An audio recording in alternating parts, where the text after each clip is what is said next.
Primero empecé en casa, empezamos con mis hijos a hacer una pequeña huerta. Cebollitas, selga, repollo, tomate, locote, lechuga. Venía a preguntarle, ellos me iban enseñando, se fueron unas cuantas veces en casa a enseñarme cómo hacer, porque yo no sabía nada sobre esto, nada, y ellos me guiaron. Yo estoy usando lo que es de mi huerta, tanto consumo como para nosotros, como para mis animales. Tengo mucho más ingresos. Mi marido es albañil y ahora, por ejemplo, ya vamos a hacer nuestra casita más grande gracias a eso. Empecé con darles de comer. Después me empezaron a enseñar cómo era el tema de criarles, de mantener el estanque.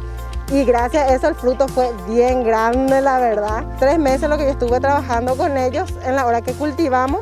Muchísimos pescados hermosos. Gracias a eso también iluminamos toda acá la huerta con lo que ganamos del pescado. Dimos de donación para el barrio y también venta. De afuera vinieron de hacia Villa Elisa, de hacia Ñembú, vinieron a comprar. Agradezco mucho a Ñapuaque por elegirnos, porque legalmente nunca pensé que iba a lograr una cosa tan grande. Y para mí es un logro, una bendición